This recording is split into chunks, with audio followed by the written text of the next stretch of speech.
ये 7 सीट दिल्ली की तमाचा है केजरीवाल का। देखो जो प्रधानमंत्री बनवा रहा था, कुल कितनी सीटें आई हैं? वो चारा चोर के बेटे की, कुल 4। ये है मोदी, पूरी दुनिया को अपनी मुट्ठी में दबा रखा उसने। तो इस जैसा प्रधानमंत्री ना हमारे देश को कभी मिला था, ना कभी मिलेगा।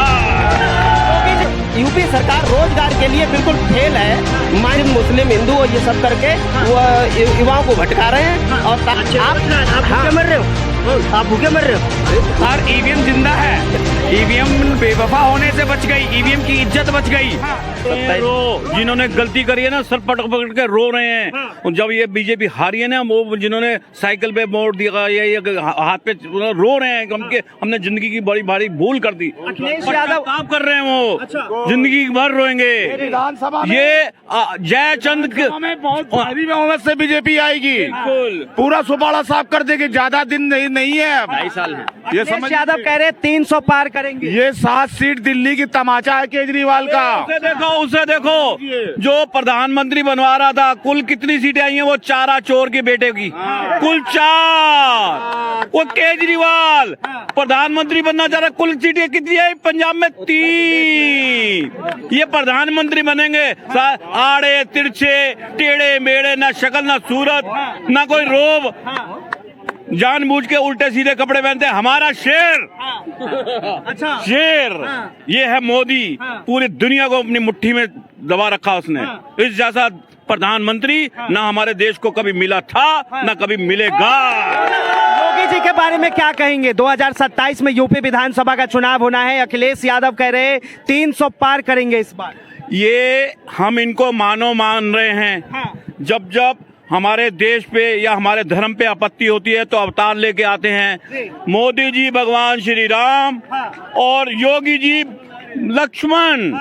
लक्ष्मण है। ये दोनों अवतार लेके आए हैं। राम लक्ष्मण जो है अवतार लेके आएंगे। तो मोदी जी जाएंगे, चिंता मत करो, बुलडोजर वाला आएगा, बुलडोजर वाला आएगा, उठा के धो के मारेगा, धो के मारेगा, धो के मारेगा।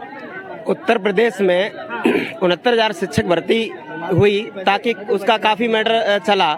हम लोगों ने उसके, मैं विक्टिम हूँ, 650 दिन लगातार यूपी में इको गार्डन पर 650 दिन उसके गेट पर हम लोग बैठे रहे। यूपी सरकार का सिंगल कोई भी मंत्री वहां पर हम लोगों को ये पूछने नहीं आया कि आप लोग क्यों बैठे हो, जबकि योगी की मंत्रिमंडल ने ये स्वीकार किया था कि यूपी में जो शिक्षक भर्ती हुई है उसमें घोटाला हुआ है। एनसीबीसी आयोग, एसटीबीसी आयोग, सुप्रीम कोर्ट, सभी के गाइडलाइंस के हिसाब से सरकार ने 6800 की नियुक्तियां। क्या नाम है आपका? मेरा नाम सिमंगल सिंह नाम है। अच्छा, आपने भी फॉर्म डाला था? अरे मैं स्वयं विक्टिम हूँ। मेरा उसमें 3805 नंबर है। और यूपी सरकार रोजगार के लिए बिल्कुल फेल है। माइनस में इसके नंबर जाते हैं। केवल धर्म से ही देश नहीं चलता है। अगर ऐसा चलता होता तो अयोध्या में और हर जगह ये सब चीज हो जाती। अयोध्या लोकसभा का नाम ही नहीं है। मेरी बात हो जानी, मेरी अयोध्या बोल करके आप डाइवर्ट कर रहे हैं। हम डाइवर्ट नहीं कर रहे हैं। अरे कोई बात नहीं, कोई बात नहीं। चलिए आप टीचर बनने की बात कर रहे हो और कॉन्स्टिट्यूंसी का नाम गलत बोल रहे हो। मेरे मैटर को डाइवर्ट मत कीजिए। यूपी की सरकार है, रोजगार के लिए फेलियर सरकार है। ये केवल लोगों को मुद्दे से भटकाकर और ये मंदिर मस्जिद मुस्लिम हिंदू और ये सब करके वो युवाओं को भटका रहे हैं, और ताकि युवा अपने अधिकार को न जान पाए और ना ले पाए। मेरा नहीं, क्या लग रहा है आपको कि 2000 युवा जो है विकास के लिए वोट करेगा, और काफी समय भी है। अगर ये लोग अगर युवाओं की बात करेंगे तो लोग जाएंगे। हम लोग भी बहुत खुल के इनके लिए आए थे, बहुत खुल के, लेकिन आशाएं थी और वो आशाएं बिल्कुल खत्म हो चुकी हैं। साल के पहले दिन में नरेंद्र मोदी ने किसानों के फाइल पे साइन किया, तो क्या कहेंगे उसको? फाइल पे साइन कर दिया। वो देखिए एमएसपी साइन किया, अब देखते हैं कितना एमएसपी पे साइन नहीं किया है। पहली चीज आप जानकारी तो मुझे पता नहीं। अभी मैं सम्मान निधि जो रुकी हुई थी उसकी बात कर, तो नहीं बात कर रहा हूँ। सही बात नहीं। सुनिए, मैं आपको समस्या बता दूं, यही समस्या है। फैजाबाद को प्रचारित किया गया या अयोध्या को प्रचारित किया गया? आप सुरक्षित हो या पहले सुरक्षित थे? कहे जवाब दीजिए। नहीं, आप सुरक्षित हो या पहले थे? सुरक्षित क्यों नहीं थी? आप सुरक्षित नहीं थे क्या पहले? एक बात बताएं, 2013 में जो वहाँ वाला कांड हुआ था, आप सही थे? बद्रीनाथ वाला जो कांड हुआ था, आप कौन सी बात कर रहे हैं? मैं रोजगार की बात कर रहा हूँ। अच्छा, रोजगार। आप भूखे मर रहे हो, आप भूखे मर रहे हो। अभी आपकी जेब में आप कह रहे हो बेरोजगार नहीं है। सर एक मिनट, आप कह रहे हो बेरोजगार नहीं है, आपकी जेब में मोबाइल नहीं है। आपको नेट रोटी नहीं चाहिए, न मोबाइल कहाँ से चलाते हो, मोबाइल कहाँ से डलवाते हो। होना विकसित होना जाता है, फोन का डाटा मोबाइल होना विकसित होना होता है क्या? अगर सबके पास मोबाइल ही है फिर आगे विकसित होने के लिए क्यों काम करते हैं? अगर मोबाइल है तो हम चांद पे जाने के लिए क्यों योजना बना रहे हैं? अगर मोबाइल है तो नई नई वंदे भारत क्यों ला रहे हैं? ये विकसित होने का कोई प्रमाण, अगर ऐसा कोई भी साइंटिस्ट बड़ा आदमी ये कह दे कि मोबाइल होना हम विकसित होना हो गया है तो मैं मान लूंगा। आपकी क्या सोच इस मामले में मैं नहीं कह सकता। मैं ये कहता हूँ हिसाब से विकसित होना किसे कहते हैं, मुझे ये बताइए जरा। अरे हमारे हिसाब से विकसित होना कहते हैं कि जब हर इंसान को, देश में आज भी 80 करोड़ लोग जो राशन है फ्री राशन लेने के लिए मजबूर है। स्वयं प्रधानमंत्री जी ने ये कहा है कि हम 80 करोड़ लोगों को राशन देंगे। आप उन लोगों को इस तरह से बनाइए कि वो राशन लेने के काम ना आए, वो देश विदेश में हम लोग एक्सपर्ट हों और आगे जाएं, वहां से कमा के लाएं। मैं एक छोटा सवाल, क्या जो पहले एफसीआई के गोदामों में अनाज सड़ जाता था वो उचित था, या देश की जनता को वो अनाज दे दिया जाता है वो उचित है? आप ये उचित है, ये उचित आप उस समय भी दिया जाता था। अब लेकिन उनको बार बार गरीब गरीब कह के उनको ये रिलाइज न कर लीजिए। सुनिए, ये कहा गया कि माननीय प्रधानमंत्री मोदी जी कह रहे हैं कि हम 80 करोड़ गरीब लोगों को मुफ्त राशन देते हैं, भारत के लोगों को। मैं चाहता हूँ कि माननीय एसओसी हमारे देश के प्रधानमंत्री जी से मेरा निवेदन है कि लोगों को रोजगार के प्रति आगे बढ़ाएं, उनकी शिक्षा इस तरह से करें ताकि वो रोजगार को उपलब्ध स्वयं कर लें। इनका रोजगार पे एक सेकंड सर, एक चीज मित्र आपसे एक चीज पूछना चाहूंगा। देश में 100% रेलवे का इलेक्ट्रिफिकेशन हुआ, ये डाटा कहता है। क्या वो बिना रोजगार दिए हुआ? क्या जो 100 देखिए जो दूसरा सवाल, हाँ सवाल कर, देश के अंदर में आपके आज के समय में एक भी ऐसा गांव नहीं होगा जहां इलेक्ट्रिफिकेशन लाइट ना पहुंची हो। क्या वो बिना रोजगार के हुआ?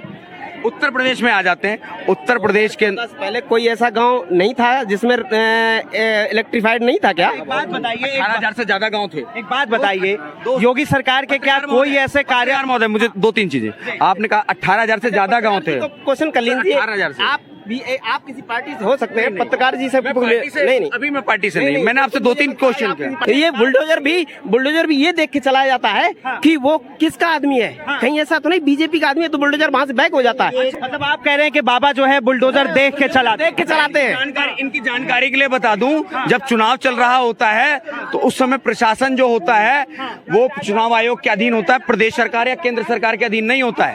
क्या लग रहा है आपको कि उत्तर प्रदेश में जो है 300 पार कर पाएगी अखिलेश यादव की पार्टी? देखिए, हाँ भैया को बता लो, ये भैया तो जानते हैं, हो सकता है ना कर पाए। ये तो वो लोग बता सकते हैं कि जो ईवीएम पर हक रखने वाले लोग होते हैं, सोचते हैं मैं ईवीएम को अपने हिसाब से सेट कर लूंगा, वो कह देंगे 300 बार 500 बार। मैं बताइए, ईवीएम इस बार सेट हुआ था क्या? ईवीएम सेट हुआ था क्या इस बार ईवीएम कई जगह धांधल, ईवीएम इस बार ईवीएम जिंदा है। इस बार ईवीएम जिंदा है। ईवीएम बेवफा होने से बच गई, ईवीएम की इज्जत बच गई तो कोई दिक्कत नहीं है। और नहीं तो ईवीएम पे का विधवा विलाप तो इनका जन्मसिद्ध अधिकार है। अभी 50-60 सीट इनका आता था, ईवीएम खराब हो गया। ये लोग कितनी बार हारे? अब आ गया सही तो सीट अब सही हो गया। मेरा नाम प्रबल है, मैं भी फर्रुखाबाद से हूँ। अच्छा, यूपी से ही? ये बता रहे हैं फर्रुखाबाद में लाइट काटी गई, ऐसा कुछ भी नहीं है। ये सब अफवाह है समाजवादी पार्टियों का। ऐसी कोई लाइट नहीं काटी गई है। पहले से ही मुकेश राजपूत पहले आगे चल रहे थे।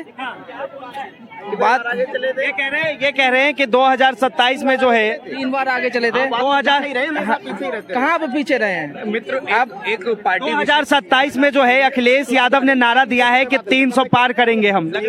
नहीं आएगी। भारतीय जनता पार्टी की सरकार आएगी 2027 में। मोदी जी ने कहा 2047 तक सरकार रहेगी भारतीय जनता पार्टी। बात बताइए, इन्होंने ईवीएम पे सवाल उठाया, क्या कहेंगे? ईवीएम अब कहाँ है? कोई है? अच्छा, बेवर बस अड्डे के पास, कन्नौज, मैनपुरी, रायबरेली, बदायूं, यहाँ जगह हैक नहीं हुई है क्या? अच्छा, मतलब मानते हैं कि विपक्ष की जब इतनी सीटें आ गई तो अब वो चिल्ला नहीं रहा है। अब नहीं चिल्ला रहा है। फरीदाबाद से हूँ। धन्यवाद तमाम जानकारी के लिए। और साफ तौर पर आपने आम जनता को सुना, आम जनता की अपनी अपनी राय है। बहरहाल अखिलेश यादव ने जो है फिर से एक बार जिस तरह अभी उनके लोकसभा में सीट आई है उस चीज को देखते हुए उन्होंने साफ तौर पर कहा है कि 2027 में यूपी चुनाव के अंदर जो विधानसभा के चुनाव होने हैं उसमें साफ तौर पर 403 सीटों में से 300 पार करेगी। फिलहाल के लिए इतना। इस चीज को लेकर आप क्या सोचते हैं, अपनी राय जरूर बताएं। ऐसे ही तमाम खबरों के लिए देखते रहे न्यूज़ हंगर।